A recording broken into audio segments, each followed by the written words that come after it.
अपवाह तंत्र, अपवाह तंत्र, ड्रेनेज सिस्टम, ड्रेनेज सिस्टम, अपवाह तंत्र या ड्रेनेज सिस्टम। अच्छा, पीडीएफ तो शायद मैं नदियों की भेज चुका हूं, आ गई ना, पहले से ही पढ़ के रखना। हाँ जी बोलिए, छपरोली से, बड़ौद से। हाँ हाँ बोलो बोलो। हैं? आर्द्र भूमि, रामसर भूमिया, रामसर भूमिया ना। हाँ मैं बता रहा हूँ, 2 मिनट रिवीजन ले लेता हूँ, बता रहा हूँ। देखो सब लोग गौर से सुनो, एक मैंने रामसर साइट का नोट्स दिया है आपको। रामसर भूमि, ये भारत में इस समय 26 हैं। भारत में इस समय, सब लोग ऑनलाइन वाले भी ध्यान समझ लो, आप लोग भी समझ लो। देखो अभी तक हम लोगों ने ये पढ़ा कि भाई डेल्टा क्या होता है। डेल्टा जहां पर नदी का पानी आ रहा हो और नदी बहुत सारी भाग में बट के समुद्र में जाके गिर जाए, तो पानी आ रहा है तो इसका मतलब वहां पे जमीन कैसी गीली है। तो हुआ क्या भाई, 1971 में, 1971 में ईरान का एक शहर है रामसर, ईरान का शहर है ये रामसर। यहां पे एक सम्मेलन हुआ और उस सम्मेलन में दुनिया के बहुत सारे देश इकट्ठा हुए। उन्होंने कहा भाई दुनिया में जो वनस्पति है, जो वेजिटेशन है, जो पेड़ पौधे पाए जाते हैं, वो आखिर कौन कौन से इलाकों में होते हैं। इन्होंने एक ऐसा सम्मेलन किया। तो इन्होंने कहा कि चाहे खारा पानी हो, चाहे ताजा पानी हो, सॉल्टी वाटर हो या फ्रेश वाटर हो, मीठा पानी हो, है ना, ताजे पानी को मीठा पानी बोलते हैं। जो हम लोग पीते हैं वो कैसा पानी है, ताजा मीठा। तो चाहे खारा पानी हो, चाहे ताजा पानी हो, या दोनों का मिक्सचर हो, अगर इस पानी से कोई भी भूमि ऐसी है, कोई भी जमीन ऐसी है जो पूरे वर्ष या साल में कुछ महीने, 1-2 दिन नहीं, आपने कहा जी हमारे यहाँ बरसात हो गई और हमारे यहाँ गांव में 5 दिन के लिए पानी भर गया तो वो रामसर भूमि बन गई, नहीं। साल में खारा या ताजा पानी पूरे वर्ष या साल के कुछ महीने, अगर कुछ महीने रहेगा तो वेजिटेशन पैदा हो जाएगी। कुछ महीने हर साल, जैसे 5 महीने हर साल, अगर कुछ इलाके में ऐसा पानी इकट्ठा होता हो तो वो जो जमीन का इलाका है, भूमि, वो रामसर कहलाएगी। क्योंकि रामसर में सम्मेलन हुआ था, इसलिए ऐसी भूमियों को रामसर भूमि कह दिया गया।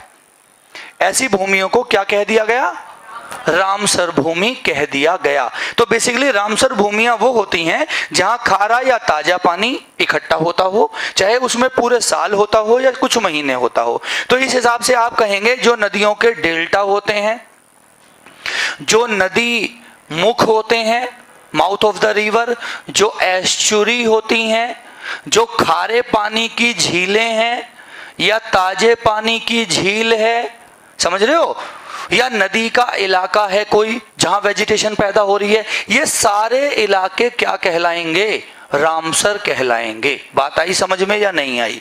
तो मोस्ट इंपोर्टेंट क्वेश्चन, रामसर सम्मेलन कब हुआ, 1971 में ईरान में।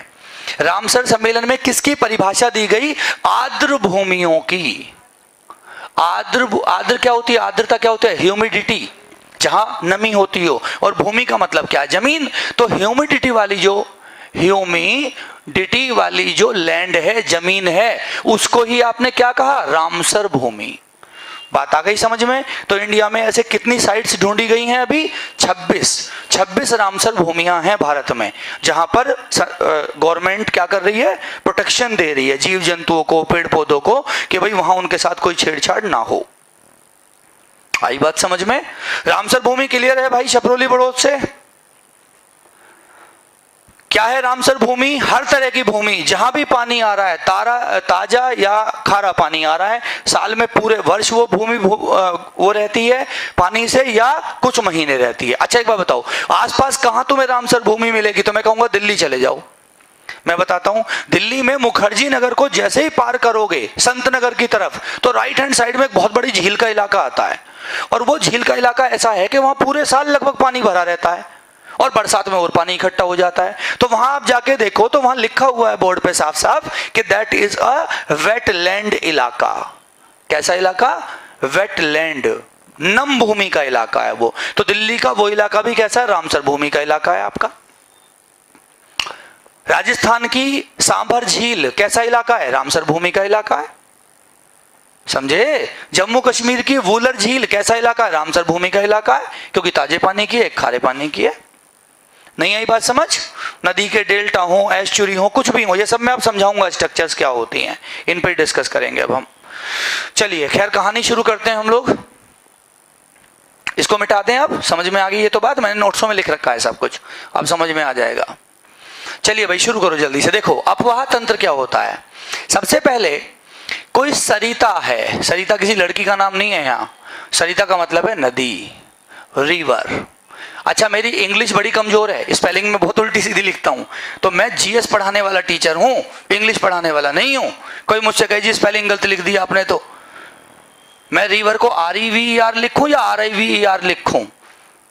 अपने आप देख लेना, इंग्लिश वाले खास तौर से CBSE बोर्ड वाले बड़ी टांग पकड़ते हैं कि जी इंग्लिश गलत पकड़ ली, इंग्लिश कर दी। हिंदी में बात करो हमसे। तो सरिता या नदी या रिवर, सुनो गौर से। सबसे पहले हमने कहा एक पानी की धारा इधर की ओर बही, तो जब कोई प्राकृतिक रूप से पानी या जल धारा,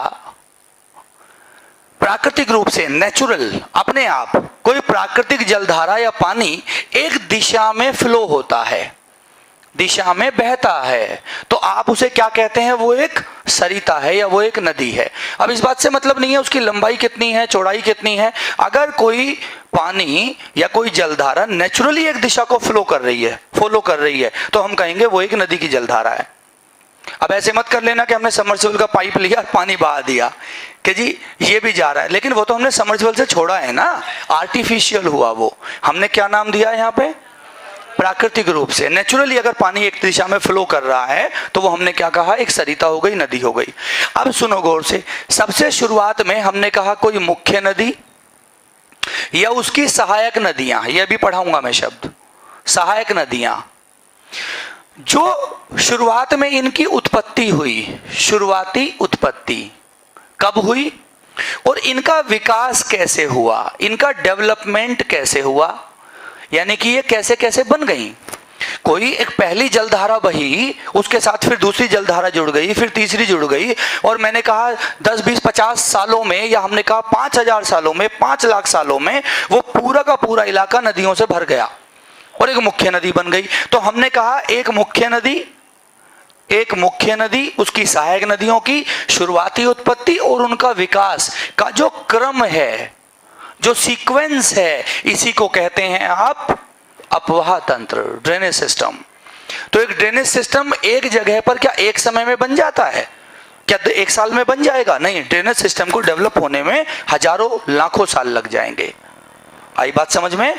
तो एक ड्रेनेज सिस्टम या अपवाह तंत्र क्या होता है? एक मुख्य नदी और उसकी सहायक नदियों का उत्पत्ति और उनके विकास का क्रम, द सीक्वेंस ऑफ डेवलपमेंट, और मुख्य नदी और उसकी सहायक नदियों की उत्पत्ति किस तरह से हुई है और उनका डेवलपमेंट कैसे हुआ है, इसी को आप क्या बोलते हैं? अपवाह तंत्र बोलते हैं। लिखते रहना थोड़ा थोड़ा जरूर से।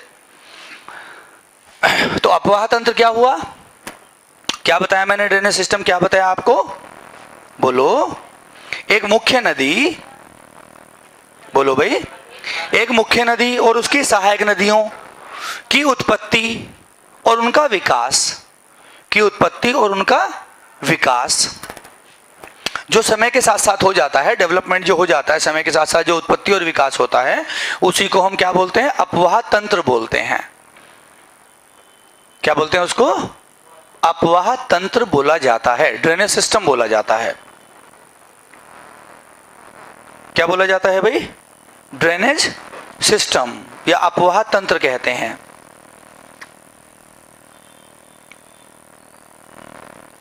अपवाह तंत्र कहते हैं, ठीक है। तो एक मुख्य नदी, उसकी सहायक नदियों की उत्पत्ति और उनके विकास का क्रम एक ड्रेनेज सिस्टम है, अपवाह तंत्र है, ठीक है। जल्दी से करो, फटाफट समझने की कोशिश करना बात को, जो मैं अब समझाने जा रहा हूं।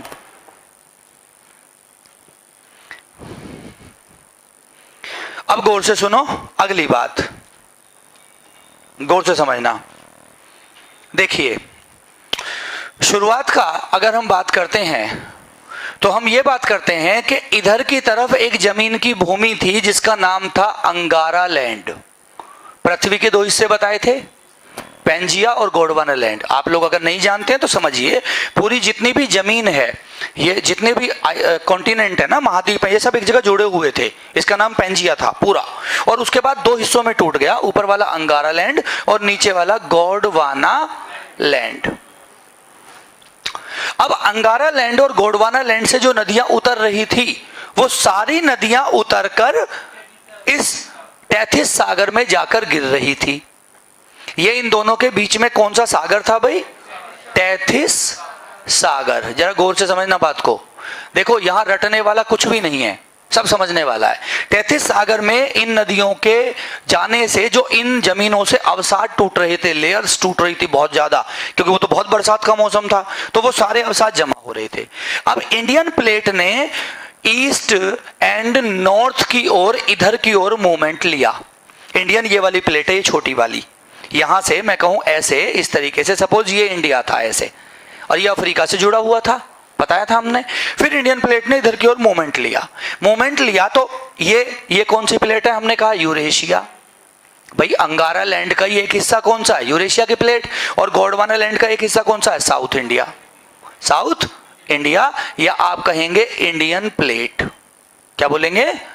Indian plate. इंडियन प्लेट ने नॉर्थ ईस्ट की ओर मूवमेंट लिया और इस प्लेट के जैसे ही करीब पहुंचनी शुरू हुई, तो ये जो बीच में इनके अवसाद हैं जो इकट्ठे हो चुके हैं, वो ऊपर की ओर उठेंगे या नहीं उठेंगे? उठेंगे या नहीं उठेंगे? डेफिनेटली उठेंगे। तो जब ये इनके ऊपर की ओर उठने शुरू हुए, तो आपको पता है यहां पर एक इस तरीके से एक पर्वत श्रृंखला खड़ी हो गई, और ये जो पर्वत श्रृंखला है शुरुआती, इसको नाम दिया गया है ट्रांस हिमालय। क्या नाम दिया गया है इसको? ट्रांस हिमालय। बोलो जल्दी से, ट्रांस।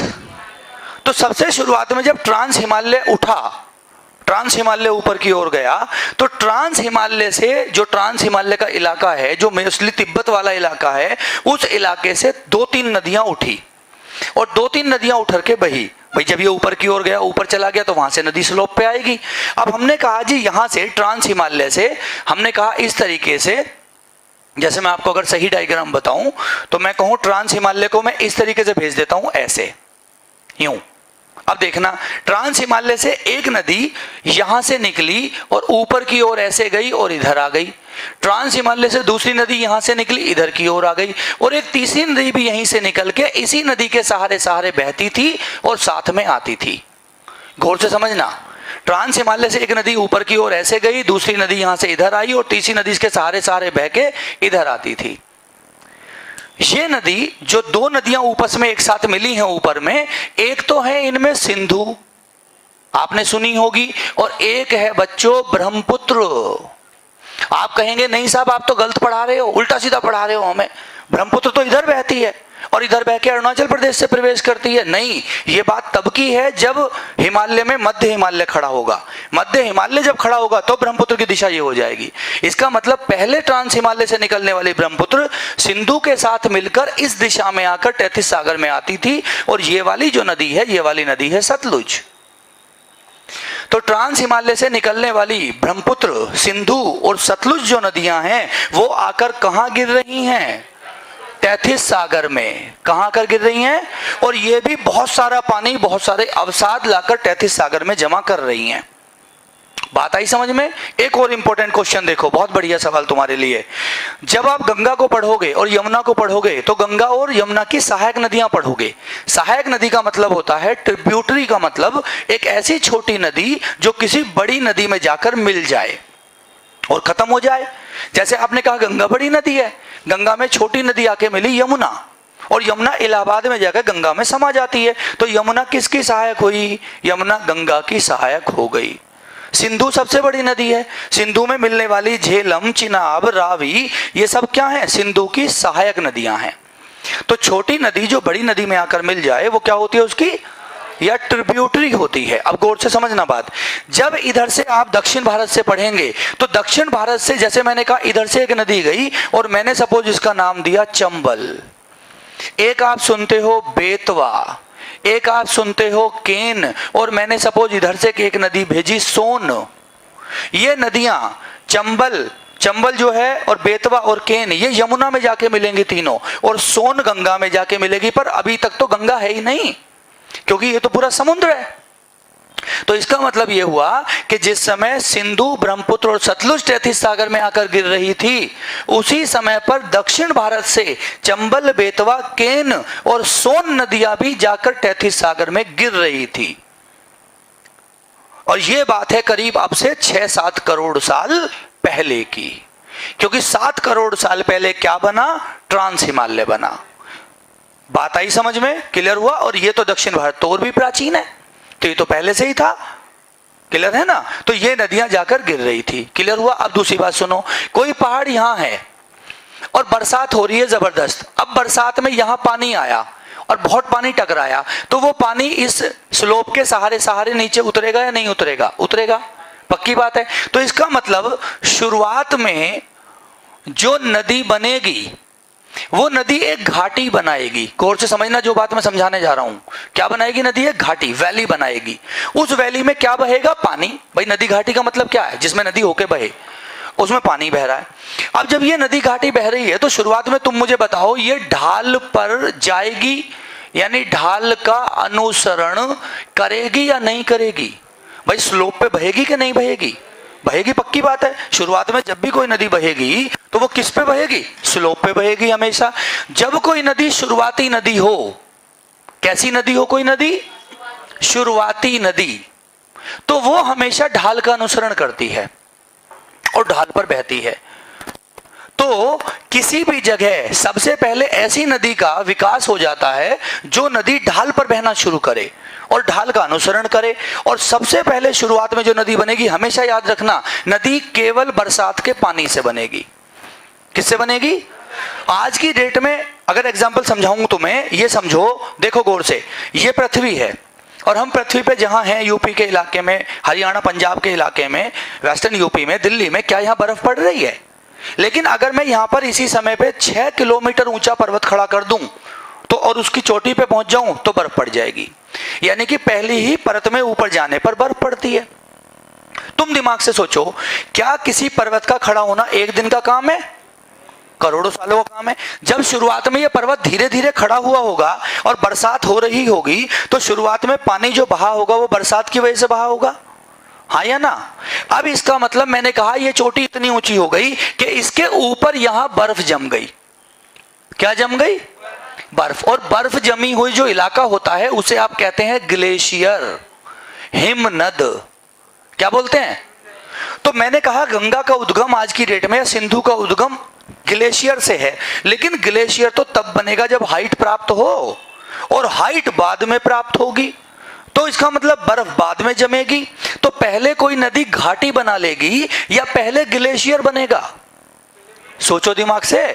पहले घाटी बना लेगी, जैसे जैसे उठती रहेगी नदी का पानी बहता रहेगा, और ग्लेशियर बाद में बनेगा। इसका मतलब आज की नदियों का जो मुख्य स्रोत ग्लेशियर है, जैसे गंगा का गंगोत्री, सिंधु का चेमायुंगडुंग, ये ग्लेशियर बाद में बने हैं। शुरुआत में नदी बन जाती है और नदी की घाटी बन जाती है, उसके बाद ग्लेशियर्स बनते हैं। तो इसका मतलब जब नदी शुरुआत में ढाल का अनुसरण करती है, शुरुआती नदी जो शुरुआत में बनती है वो नदी कहलाती है बच्चों अनुवर्ती नदी। कौन सी नदी? अनुवर्ती नदी। इंग्लिश में कहते हैं कॉन्सिक्वेंट। कुछ इंग्लिश मुझे पढ़नी पड़ती है, मैं नाप मन करते हुए भी। Consequent river. कौन सी रिवर? कॉन्सिक्वेंट रिवर्स वो रिवर्स होती हैं जो ढाल का अनुसरण करती हैं, स्लोप पर बहती हैं। किस पर बहती हैं? पहली बात। दूसरी बात, किसी भी इलाके में सबसे पहले कौन सी नदी का उद्गम होता है? अनुवर्ती नदी का, क्योंकि पानी सबसे पहले कहां बहेगा? स्लोप पे बहेगा। नोट हुई ये बात? नोट हुई? अनुवर्ती नदी किसे कहते हो आप? बोलो, अनुवर्ती नदी किसे कहते हो? जो ढाल का अनुसरण करे, जो किसी जगह सबसे पहले बने, जो किसी जगह सबसे पहले बन जाए।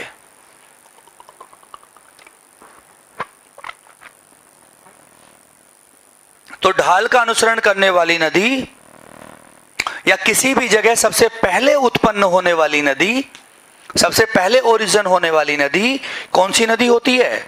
कॉन्सिक्वेंट रिवर होती है। कौन सी रिवर होती है? अनुवर्ती नदी होती है। अनुवर्ती, कॉन्सिक्वेंट रिवर होती है। कॉन्सिक्वेंट रिवर होती है या अनुवर्ती नदी होती है? कौन सी नदी होती है भाई? कॉन्सिक्वेंट रिवर होती है या अनुवर्ती नदी होती है, जो सबसे पहले किसका अनुसरण करती है? ढाल का या स्लोप का। अनुवर्ती नदी या कॉन्सिक्वेंट रिवर। बात आ रही है समझ में? क्लियर है? बस ये बात क्या याद रखनी है? तो हमने कहा सबसे पहले अनुवर्ती नदियों के एग्जाम्पल अगर मैं लेना चाहूं सबसे पहले, तो मैं कहूंगा जी एक तो दक्षिण भारत की नदियां। क्या एग्जाम्पल लूंगा? दक्षिण भारत की नदियां। और उत्तर की नदियों में अगर मैं एग्जाम्पल लूं, उत्तर की नदियों में, तो गौर से समझना बात को, तो मैं शुरुआत में नाम लूंगा कौन सी? सिंधु, ब्रह्मपुत्र, सतलुज। ये वो नदियां हैं जो सबसे पहले बन गई और ट्रांस हिमालय से इनकी उत्पत्ति हो गई। तो ये शुरुआत में कैसी रिवर थी? बोलो, शुरुआत में कैसी रिवर थी? अनुवर्ती थी, कॉन्सिक्वेंट थी, क्योंकि शुरू में ढाल पे बह रही थी। शुरू में किस पे बह रही थी? ढाल पे बह रही थी। बात आ रही है समझ में? अब देखो, अब क्या हुआ? आगे क्या रामायण चली? आगे की रामायण चलाएं? इसको बनाने की आवश्यकता नहीं है, बस ये समझना है केवल आपको। अब आगे रामायण ये चली, अब गौर से समझना। तो सबसे पहले अनुवर्ती नदियों का विकास होता है किसी भी जगह, किसी भी जगह। अब सुनो, देखो इधर हमने कहा ये इस तरीके से है ट्रांस हिमालय। कौन सा हिमालय? ट्रांस। और ट्रांस हिमालय से हमने कहा कि जी ये दो नदियां इधर बह रही थी। सपोज हमने कहा यहां से ऐसे ऊपर की ओर, इधर से मान लेते हैं, यहां से ऊपर की ओर ऐसे आ रही थी सिंधु, और यहीं से ही इसके पास से आ रही थी ब्रह्मपुत्र, और यहीं से ऐसे आ रही थी सतलुज। ऐसे मान लिया हमने। सिंधु और ब्रह्मपुत्र की जो मां है, या सिंधु और ब्रह्मपुत्र तो मैं आज का नाम ले रहा हूं, तो ये जो जॉइंट रिवर है ना, जॉइंट रिवर, जिससे आगे जाके सिंधु ब्रह्मपुत्र गंगा भी अलग होगी, लेकिन फिलहाल सिंधु ब्रह्मपुत्र, तो इसे कहा जाता था हिंद ब्रह्मा नदी। तो हिंद ब्रह्मा नदी वो नदी थी जो ट्रांस हिमालय से निकलती थी और जिसमें बहुत पानी था, और वही नदी बहुत सारे अवसाद 33 सागर में लाकर इकट्ठे करती थी। और साथ में ये नदी मैंने कौन सी बताई? सतलुज। समझ रहे हो? और हिंद ब्रह्मा, हिंद बन जाएगी इंडस, और ब्रह्मा बन जाएगी ब्रह्मपुत्र आगे चलकर, और इन्हीं के साथ में गंगा भी जन्म लेगी। अब ये नदियां हैं। अब सुनना गौर से कहानी। जब मैंने पर्वत श्रृंखलाएं पढ़ाई थी तो मैंने ये बताया था कि ट्रांस हिमालय के खड़े होने के बाद उससे लगभग 1.5-2 करोड़ साल बाद इसके नीचे एक और पर्वत श्रृंखला खड़ी हुई, जिसे कहा गया था वृहद हिमालय। बोलो। और वृहद हिमालय बहुत ऊंचा हिमालय है, सबसे ऊंचा हिमालय है। अब तुम गौर से एक बात देखो, एक बात यहां समझना। ये एक पर्वत श्रृंखला है ऐसे, इधर पीछे से कोई नदी आ रही थी, ऐसे ऐसे आ रही थी, लेकिन जब ये पर्वत नहीं था तो वो ऐसे आ रही थी। सपोज यहां से आ रही थी, यूं यहां से ऐसे आ रही थी बहते हुए। समझना बात को, इधर बहते हुए आ रही थी। अब ये पिताजी नहीं थे सामने। जब ये खड़े हुए तो क्या हिमालय या कोई भी पर्वत एक ही दिन में खड़ा हो जाता है? करोड़ों साल में खड़ा होता है। साल में 6-7 सेंटीमीटर, 10 सेंटीमीटर इतना ऊंचा आता है। जब ये थोड़ा सा उठा होगा तो इस नदी में बहाव बहुत तेज था, इसने काट दिया। फिर ये और थोड़ा खड़ा हुआ, इसने फिर काट दिया, और खड़ा हुआ और काट दिया। इसने काट कर अपने लिए जो पुराना इसका रास्ता था, ये उस रास्ते पर ही बहती रही। लेकिन ऐसा नहीं हुआ कि ये इस पर्वत से यहां टकराती और टकरा के इधर आ जाती। अगर ये टकरा के पर्वत से इधर आ जाती नीचे, तो हम कहते ये ढाल पे बह गई। किस पे बह गई? लेकिन इसने ढाल पे नहीं बही। देखो, जब तक ये यहां से यहां आ रही है, यहां तक, तब तक ये ढाल पे आ रही है। यहां तक ये अनुवर्ती नदी है। कैसी नदी है? लेकिन जैसे ही इसके सामने एक पर्वत श्रृंखला खड़ी हुई, ऊंचा पर्वत खड़ा हुआ, इसने इस पर्वत को काटा, एक गहरा गड्ढा बनाया, बहुत गहरा गड्ढा, और उस गड्ढे के सहारे आगे बह गई। तो जब कोई नदी अपने सामने आने वाले विशाल पर्वतों को काट कर अपने पुराने रास्ते पर बहती रहे, अपना रास्ता ना बदले, और वो अब ढाल की विपरीत दिशा में बह रही है, ढाल जा रहा है इधर, स्लोप है ये, लेकिन वो जा रही है ऐसे, बोलो तो ये क्या है? स्लोप के विपरीत, स्लोप के विपरीत बह रही है। तो अब ये नदी जो है, अब ये नदी कहलाएगी पूर्ववर्ती, पूर्ववर्ती नदी। सुन लो पहले गौर से, एंटीसीडेंट, एंटीसीडेंट रिवर कौन सी रिवर है? गौर से सुनना, लिखना नहीं बिल्कुल भी, जब तक मैं ना कहूं, लिखना मत बिल्कुल भी, समझो, समझने से याद होगा, समझने से, लिखने से कुछ नहीं होगा। एंटीसीडेंट रिवर वो रिवर है जो अपने सामने आने वाले पर्वतों को काट कर अपने पुराने रास्ते पर बहती है, और वो टकराकर वापस नहीं भागती, ढाल का अनुसरण नहीं करती। ये ढाल के कैसे बह रही है? विपरीत, स्लोप के। तो आप कहेंगे ये रिवर कौन सी होती हैं? पूर्ववर्ती नदियां होती हैं। तो अब सुनो, जब तक ये वृद्ध हिमालय खड़ा नहीं हुआ था, जब तक, तब तक ये नदियां अनुवर्ती थी। लेकिन जब वृद्ध हिमालय खड़ा हो गया और इन्होंने वृद्ध हिमालय की घाटियों को काटकर अपने लिए रास्ता बना दिया, तो अब यही नदियां कौन सी नदियां हैं? तो आज की डेट में जो सिंधु है, ब्रह्मपुत्र है, सतलुज है, आज की अगर आप बात करते हैं तो सिंधु, ब्रह्मपुत्र और सतलुज जो हैं, अब ये कौन सी नदियों का उदाहरण है? पूर्ववर्ती नदियों का उदाहरण है, क्योंकि इन्होंने अपने रास्ते के चट्टानों को काट के अपने लिए रास्ते बनाए हैं। तो आप देखें तो हिमालय पर आप कहेंगे जी ढलान तो है ऐसे, पर सिंधु भाग रही है ऐसे, इसका मतलब ढलान पे नहीं जा रही। क्यों? क्योंकि उसने हिमालय को काट दिया और हिमालय को काट कर अपने पुराने रास्ते पर भाग रही है। आई बात समझ में यहां तक? तो सबसे पहले किसी जगह कौन सी नदी का विकास होता है?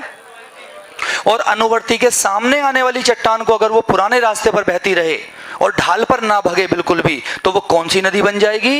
एंटीसीडेंट रिवर हो जाएगी। तो किताब आपको इतना समझाती है। किताब क्या कहती है? किताब कहती है सिंधु एक पूर्ववर्ती नदी है, सतलुज एक पूर्ववर्ती नदी है। अब बताता है नहीं पूर्ववर्ती का मतलब क्या है। तो पूर्ववर्ती का मतलब क्या लिखेंगे? अब लिख लेंगे आप, जो ढाल का अनुसरण ना करे, जो किसी पर्वत को, चट्टान को काटकर अपनी पुरानी दिशा में ही रहे। पर्वत, चट्टान आदि को काटकर जो अपनी पुरानी दिशा में ही बहती रहे, उसे आप कहेंगे पूर्ववर्ती नदी, एंटीसीडेंट रिवर।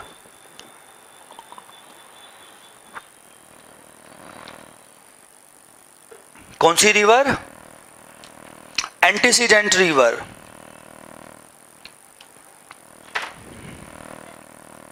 कौन सी रिवर है? Antecedent river.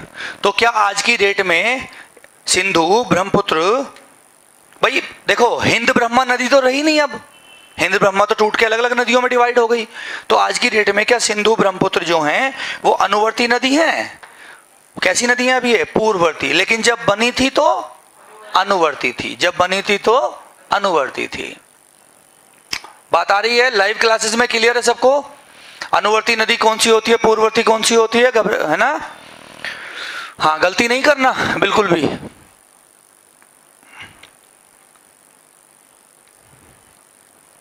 तो जो नदी ढाल का अनुसरण ना करे, अपने सामने आने वाली चट्टानों को काटकर अपनी पहली दिशा में ही बहती रहे, है ना, वो पूर्ववर्ती नदी होती है। अब देखो एक क्वेश्चन सुनो।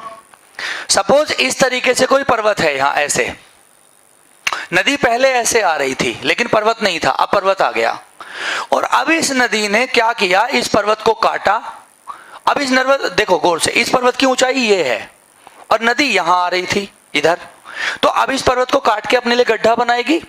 अब ये इस पर्वत, ये पूरा पर्वत है, पूरा पर्वत है ना, ध्यान रखना, ये पूरा क्या है? हमने कहा माउंटेन है पूरा, ये पूरा माउंटेन है। इसने माउंटेन को काटा और ये ऐसे थी पहले और आज भी ऐसे ही है। गौर से समझना, केवल जो पर्वत खड़ा हुआ उस पर्वत के इस हिस्से को काटा है इसने, बाकी इधर भी पर्वत है, इधर भी पर्वत है, और ये बीच में नदी बह रही है। तो हमने जो ये बीच वाला इलाका है इसी को क्या बोला? नदी घाटी, मतलब रिवर वैली है, रिवर जिससे होके बहती है वैली है। अब अगर इसने पर्वत को काटा है इस तरीके से, और यहां ये पर्वत की चट्टान ऐसे खड़ी थी ऐसे, और नदी यहां समुद्र है दूर, और यहां से फिर नदी इधर से ऐसे आके बह गई, तो एक तो ये तरीका हो सकता है, नदी ने चट्टान को काटा और सीधा सीधा आके बह गई। एक दूसरा क्या होता है कि अगर इधर पर्वत है कोई ऐसे, और नदी यहां से आई, इधर से आई, और इसने इस चट्टान को पर्वत को इसके जैसे चट्टान है पूरी की पूरी ऐसे, और इसने इस चट्टान को यहां से काटा और ये गड्ढा बनाया, बहुत गहरा गड्ढा, और ये गड्ढा चट्टान को ये तब तक काटती रहेगी जब तक चट्टान मुलायम है, और जब चट्टान कठोर हो जाएगी तो काटना बंद कर देगी, तो ये गड्ढा बन गया। अब नदी जब गड्ढे में भर गई पूरी, तो यहां से पानी वापस निकलेगा इसका, और वापस निकल के सपोज यहां से बह गई है वापस ऐसे, मतलब इसका रास्ता ही ये था, यही रास्ता था, लेकिन शुरुआत में पर्वत के खड़ा होने से इसने पर्वत को काटना शुरू करा और काट के गड्ढा बना दिया। देखो, तो जब शुरुआत में कोई नदी गड्ढा बनाती है, पानी ऐसे आता है और मुलायम चट्टान है बराबर में, ये काटा और पानी ऐसे निकलता है। भाई शुरुआत में आप कहीं पाइप मारोगे तो पानी ऐसे आएगा और ऐसे निकलेगा, तो कौन सा अक्षर तुम्हें दिख रहा है? वी। तो आपसे क्वेश्चन एग्जामिनर पूछेगा, वी आकार की घाटी, the valley of V shape कौन बनाता है? तो आप कहेंगे आंसर नदी बनाती है। बस इतना क्वेश्चन आएगा, वी आकार की घाटी कौन बनाती है? नदी। और सुन लो गौर से, जब ये चट्टान और मुलायम है तो ये जो ऐसे आया पानी, ये और नीचे जाएगा और नीचे, और तब तक जाता रहेगा नीचे तक जब तक ये पूरी मुलायम चट्टान ना कट जाए। जब ये बहुत गहरा हो जाएगा तो पानी ऐसे वापस आएगा और ऐसे निकल के भागेगा। तो यहां तो प्योर वी दिख रहा है, लेकिन यहां नीचे की तरफ क्या दिख रहा है तुम्हें? इस तरीके से आई, क्या दिख रहा है? आई। तो वी आकार की घाटी और आई आकार की घाटी, इन दोनों आंसर्स में आंसर क्या लगाना है? नदी लगाना है। तो वी आकार की घाटी और आई आकार की घाटी कौन बनाती है? नदी बनाती है। कौन बनाती है? और वी आकार की, आई आकार की घाटियों को, इन्हीं को कहते हैं ज्योग्राफी में महाखड्ड। क्या बोलते हैं बच्चों? या आपसे पूछेगा गॉर्ज, या आपसे पूछेगा कैनियन। तो गॉर्ज या कैनियन या महाखड्ड कौन बनाता है? नदियां, इन्हीं के नाम है ये। वी आकार की घाटी या आई आकार की घाटी को ही आप क्या बोलते हो? महाखड्ड बोलते हो, गॉर्ज बोलते हो, या कैनियन बोलते हो। ठीक है? और कितने गहरे कैनियन हो सकते हैं? जितना ऊंचा पर्वत है। अरे बोलो भाई, जितना ऊंचा पर्वत है उतना ही तो कैनियन होगा। तो आप सोचें कि सिंधु जब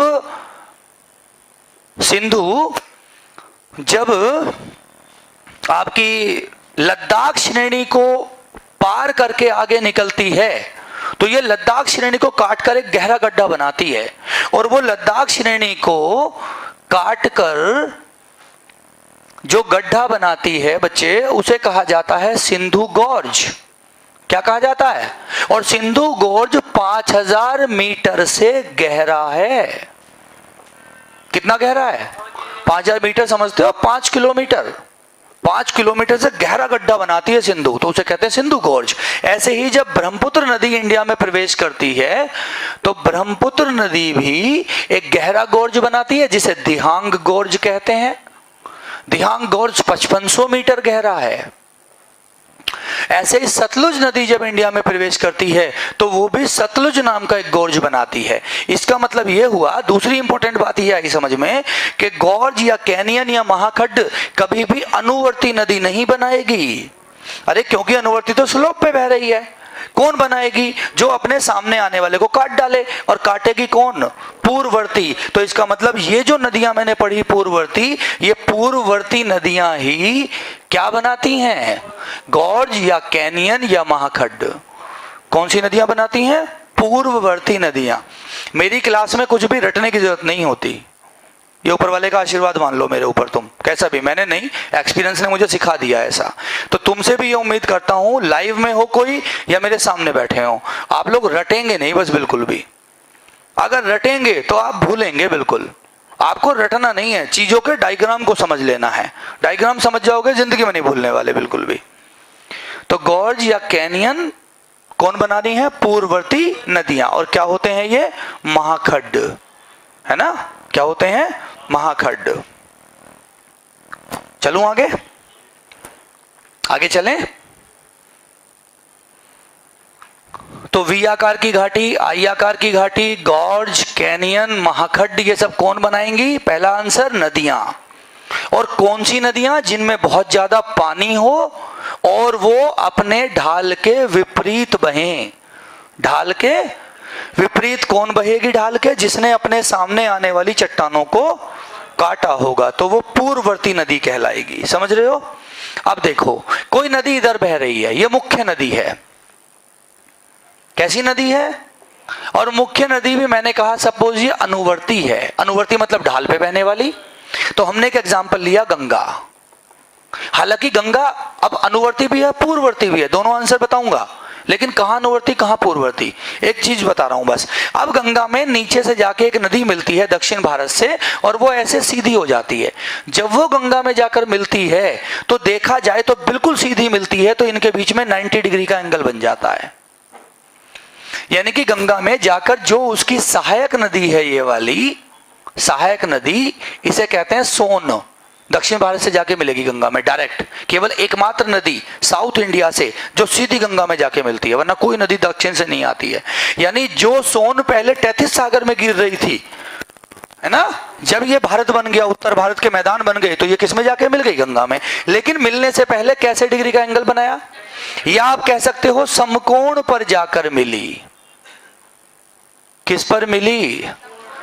तो जब कोई सहायक नदी किसी मुख्य नदी में समकोण पर जाकर मिल जाए, किसी अनुवर्ती नदी में समकोण पर जाकर मिल जाए, तो वो नदी, ये छोटी नदी इस बड़ी नदी की कहलाती है परवर्ती नदी। क्या बोला? वो पूर्ववर्ती थी, ये परवर्ती है। क्या है? परवर्ती। इंग्लिश में उसको क्या बोला था हमने? एंटीसीडेंट। और पहले वाली सबसीक्वेंट। पहले वाली क्या थी? कॉन्सिक्वेंट। तो ये वाली है सबसीक्वेंट। Subsequent reverse. तो परवर्ती नदी वह नदी होती है जो मुख्य अनुवर्ती नदी में समकोण पर जाकर मिलती है। अरे समकोण समझ गए ना? अगर ऐसे आती और यूं साथ में जाके ऐसे साथ में समा जाती तो कुछ नहीं बनता, लेकिन अगर 90 डिग्री के एंगल पर जाकर मिल रही है तो आप कहेंगे परवर्ती नदी है। कौन सी नदी है? परवर्ती नदी। तो परवर्ती नदी किसी मुख्य अनुवर्ती नदी में समकोण पर जाकर मिल जाती है। किस पर जाकर मिल जाती है बच्चों? समकोण।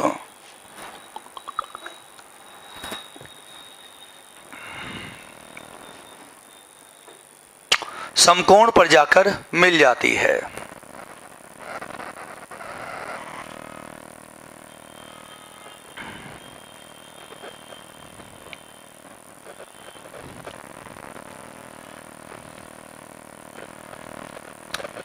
चलें आगे, बात आई समझ में?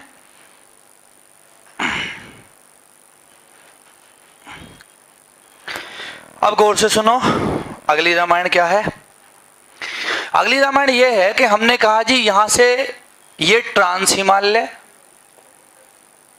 ट्रांस से निकलने वाली नदियां, हमने कहा यहां से निकली सपोज सिंधु, यहीं से निकलती थी इसके पास से ब्रह्मपुत्र, और यहीं से निकलती थी सतलुज। ऐसे आती थी शुरू में, ठीक है। अब इनके आगे खड़ा हो गया वृद्ध। कौन सा खड़ा हो गया? वृद्ध हिमालय। अब वृद्ध हिमालय इन्हें यहां टकराकर ऐसे जाना था, स्लोप इधर आ रहा है, लेकिन ये ऐसे निकल गई। तो इसका मतलब यहां तक तो ये अनुवर्ती हैं, लेकिन आगे जाकर ये कैसी हो गई? अब पूर्ववर्ती नदियां हो गई। पक्का? अब जब अब वृद्ध हिमालय खड़ा हुआ तो वृद्ध हिमालय ने ऊंचाई प्राप्त करी, लगातार बारिश होती रही। वृद्ध हिमालय कैसे खड़ा हुआ? जो इन नदियों ने अवसाद जमा करे थे समुद्र में, तैथिस में, उन्हीं अवसादों में ओवरफोल्ड हुआ तो वृद्ध हिमालय खड़ा हुआ। तो ट्रांस हिमालय के ही अवसादों से वृद्ध खड़ा हुआ है। इसीलिए हिमालय पर कैसे अवशेष मिलते हैं? समुद्री अवशेष।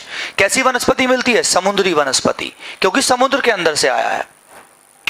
अब आप कहें कि जब ये हिमालय खड़ा हुआ तो शुरू में बरसात हुई होगी और बरसात ने घाटियां बना दी होंगी, लेकिन जब वो हिमालय की चोटियां 5500 मीटर स्नो लाइन से ऊपर चली गई होंगी, इक्वेटर के पास की स्नो लाइन का मतलब पर्वत की चोटी उतनी ऊंची हो जाए कि उसके ऊपर बर्फ जमनी शुरू हो जाए, तो मैंने क्या कहा, एकदम तो 5500 हुई नहीं होगी, पहले 200, 400, 500 ऐसे हुई होगी, बर्फ मतलब बारिश पड़ रही होगी, बारिश ने नदियां बनाई और उसके बाद में स्लोप पर ऊपर क्या खड़े हो गए, क्या क्या बन गए, ग्लेशियर, हिमनद, और हिमनद से नदियां उतरी। अब आपने कहा कौन सी नदियां उतरी, तो मैंने कहा वृद्ध हिमालय से उतरने वाली मुख्य नदियों में, जैसे मैंने एक नाम दिया गंगा, एक मैंने नाम दिया सपोज यमुना, एक मैंने नाम दिया सपोज यहां पर आपकी गंडक, एक मैंने नाम दिया कोसी, एक मैंने नाम दिया तीस्ता। ये मुख्य नदियां सपोज उतर गई। ये कहां से उतरी, वृद्ध से। अब गौर से सुनना बात जो मैं कहानी बता रहा हूं, जब ये शुरुआत में उतरी होंगी, अभी नोट नहीं करना कुछ भी, जब ये शुरुआत में उतरी होंगी तो ये वृद्ध हिमालय से उतरने वाली ये नदियां शुरुआत में कैसी थी, अनुवर्ती। बोलो कैसी नदियां थी, अनुवर्ती।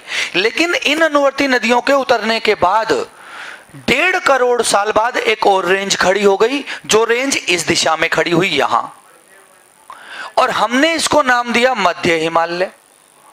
बोलो जल्दी।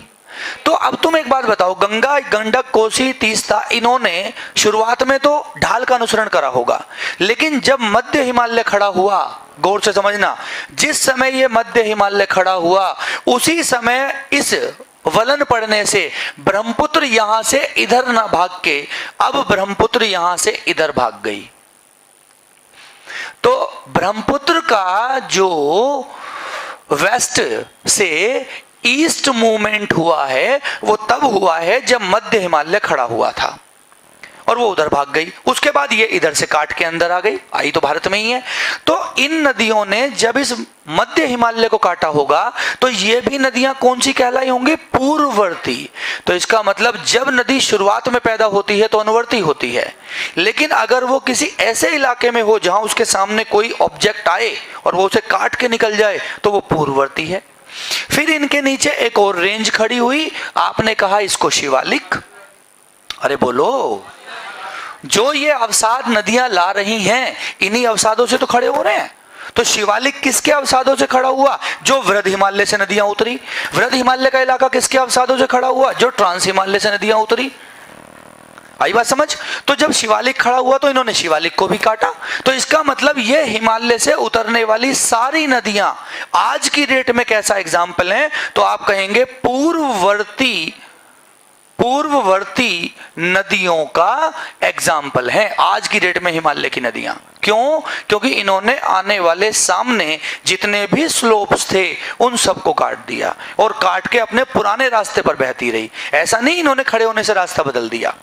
तो जब रास्ता ना बदले और काट के बह जाए तो आप क्या बोलेंगे, पूर्ववर्ती नदी है। तो इसका मतलब मेन फैक्ट ये आया कि आज की डेट में हिमालय की नदियां पूर्ववर्ती नदियों का उदाहरण हैं। दक्षिण की नदियां क्यों नहीं है, क्योंकि दक्षिण की नदियों ने किसी को नहीं काटा। तो दक्षिण की नदियां आज भी अनुवर्ती नदियों का उदाहरण है, लेकिन हिमालय की नदियां पूर्ववर्ती नदियों का उदाहरण है। ठीक है, बात आई समझ में सबको।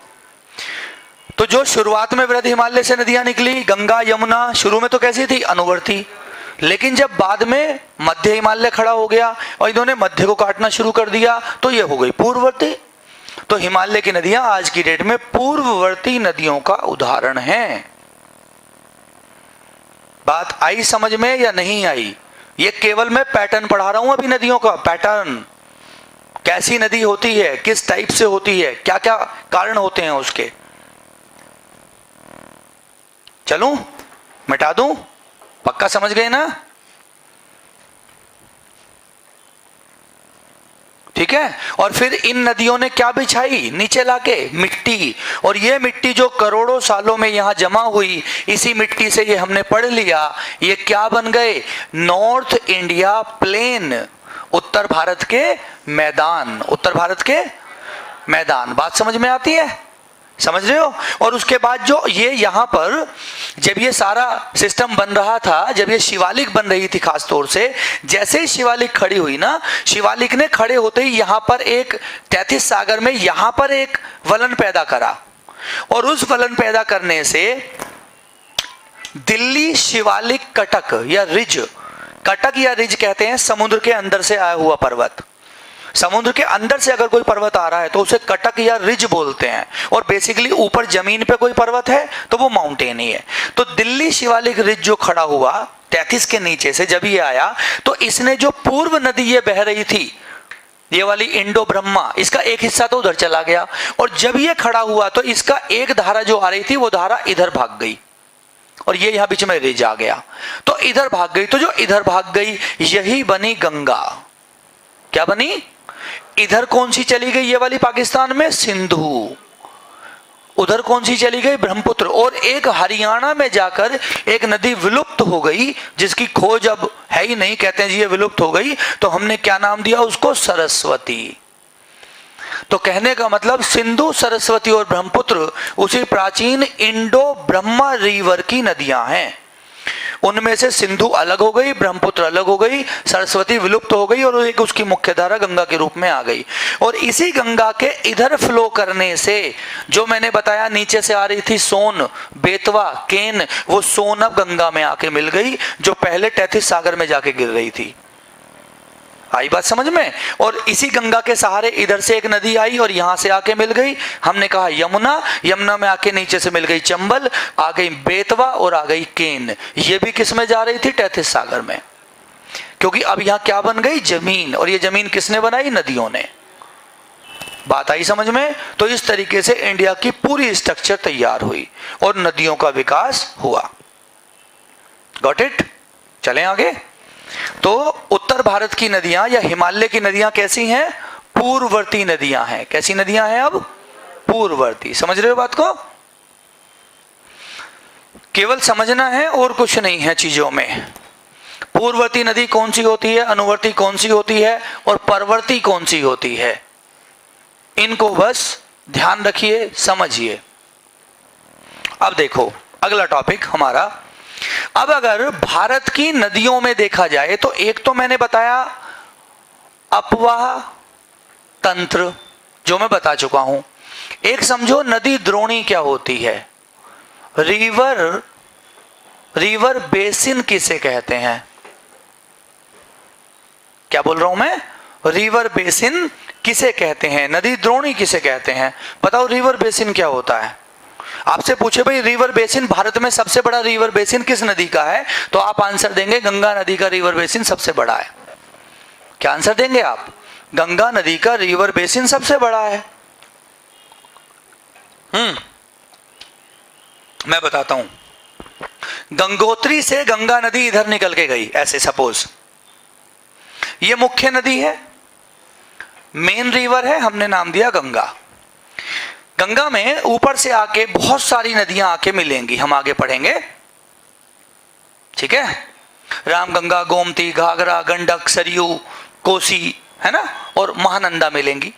नीचे से जाके इसमें यमुना मिलेगी, यमुना की सहायक नदियां चंबल, अब फिर चंबल की सहायक आ जाएंगी, और इसमें मिलने वाली हिंडन आ जाएगी, गंगा में इधर से निकलने वाली आ जाएगी नदी, और आगे जाकर गंगा, ये जगह सपोज मैंने बनाई, ये है फरक्का। फरक्का वेस्ट बंगाल में है एक जगह। फरक्का के पास एक बांध बनाया गया है, उस बांध से गंगा की एक धारा को इधर मोड़ दिया गया है और एक धारा को आगे निकाल दिया गया है। जो नेचुरल फ्लो है, जो नेचुरल फ्लो है गंगा का, वो तो ये है जो आगे जा रहा है, लेकिन इधर हमने एक धारा मोड़ दी और ये धारा नीचे जाके समुद्र में गिर गई। ये समुद्र है सपोज, ये धारा इधर चली गई। तो जो धारा हमने गंगा से अलग करी, इसका नाम तुमने सुना है हुगली। क्या नाम सुना है?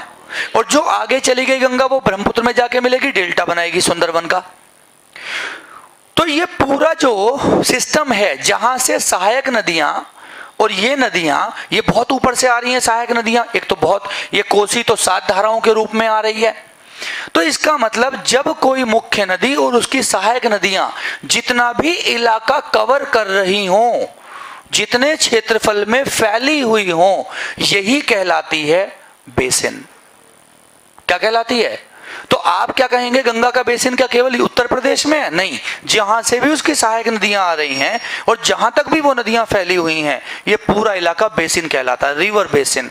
तो किसी नदी का रिवर बेसिन जितना बड़ा होगा, क्या बोल रहा हूं मैं, किसी नदी का रिवर बेसिन जितना बड़ा होगा वो उतना ही ज्यादा क्षेत्रफल कवर करेगी। तो मैंने कहा क्षेत्रफल के हिसाब से भारत में कौन सी नदी सबसे ज्यादा फैली है, तो आप कहेंगे गंगा फैली है जी, गंगा का रिवर बेसिन सबसे बड़ा है, गंगा बहुत बड़े इलाके में फैलती है। नहीं आई बात समझ? क्लियर हुआ? रिवर बेसिन क्लियर है? तो क्या हुआ, रिवर बेसिन मुख्य नदी और उसकी सहायक नदियों के मिलने का जितना भी क्षेत्रफल है सारा, यह रिवर बेसिन कहलाता है।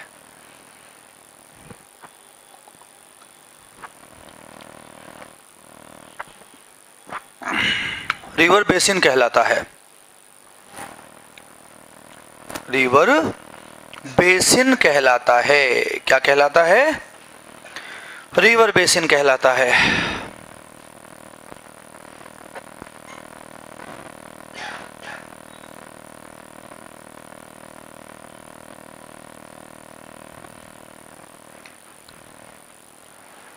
नदी द्रोणी, रिवर बेसिन। अब दूसरी बात सुनो, गौर से समझना।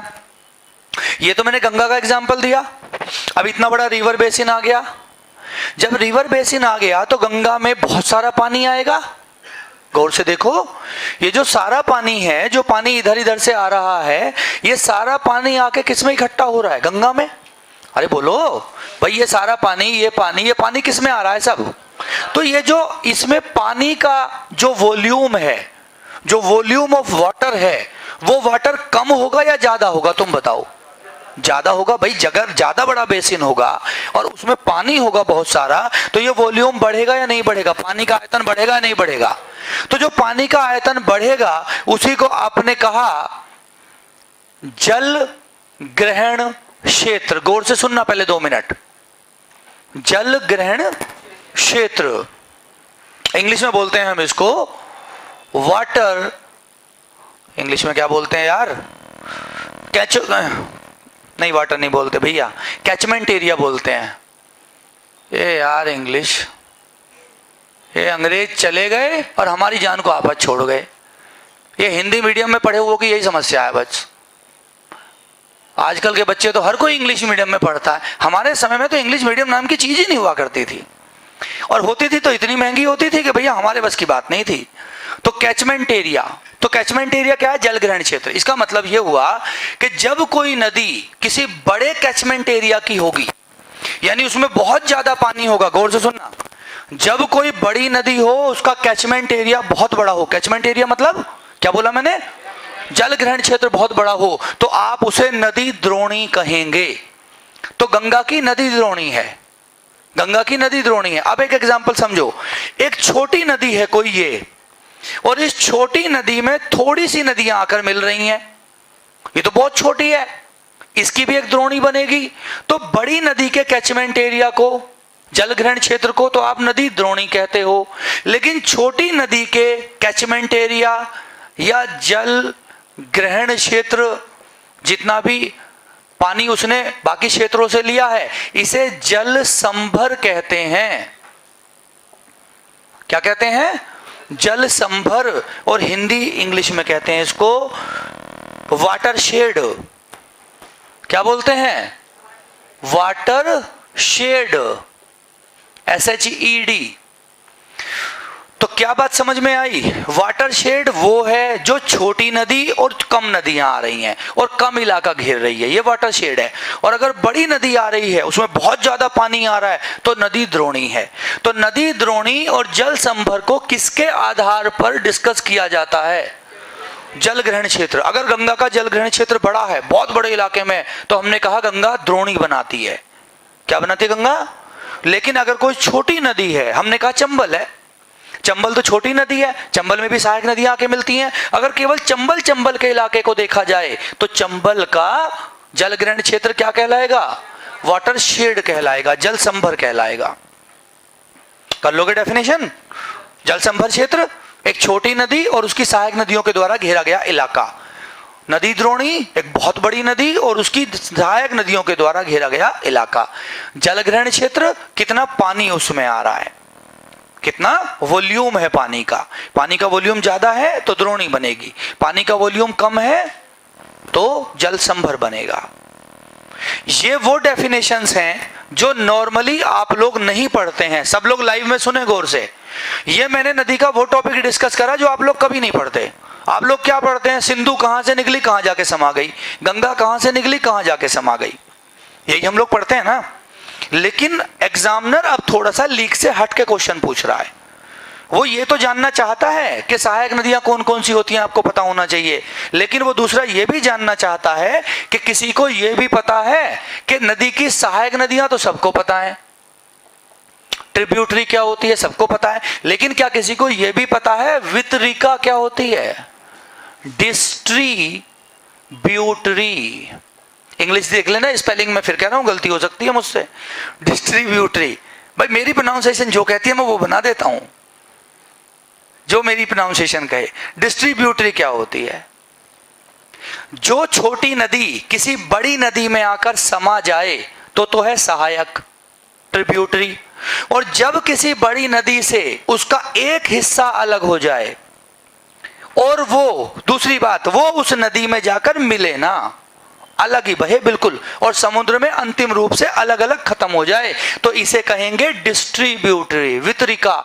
तो हुगली किसकी वितरिका है? हुगली गंगा की वितरिका है। आई बात समझ में? हुगली गंगा की वितरिका है। क्यों? क्योंकि हुगली किससे अलग हुई? गंगा से, और वो अंत में समुद्र में अलग जाके गिरती है, गंगा में नहीं मिलती है। तो जब एक नदी की धारा मुख्य नदी से अलग हो जाए और वो अलग ही समुद्र में जाकर गिरे, या दोनों के माउथ अलग अलग हों, माउथ का मतलब है जहां नदी खत्म होती है वो उसका मुंह होता है, तो उसे वितरिका कहते हैं। तो हुगली किसकी वितरिका हुई बच्चों? गंगा की। हुगली कहां से अलग होती है? फरक्का बैराज पश्चिम बंगाल से अलग हो जाती है। आज मैंने आपको ऐसा कुछ नहीं पढ़ाया जो आप लोग सोच के आए होंगे। लाइव क्लास वालों से बात कर रहा हूं क्योंकि हमारे यहाँ तो बच्चे थोड़े नए बैठे हुए हैं अभी, कि जी आज नदी चलाएंगे तो सर गंगा भी पढ़ाएंगे, सिंधु भी पढ़ाएंगे। आज कहेंगे पता नहीं क्या रामायण पढ़ा दी, ना गंगा पढ़ाई ना सिंधु पढ़ाई। तो बाबूजी वो सब चलेंगी कल, ठीक है? कल आपको ड्रेनेज पैटर्न विद डायग्राम कल से पढ़ने हैं। सिंधु में कौन कौन सी सहायक, कौन सी दाएं किनारे से, कौन सी बाएं किनारे से, क्वेश्चन बहुत आ रहा है अब।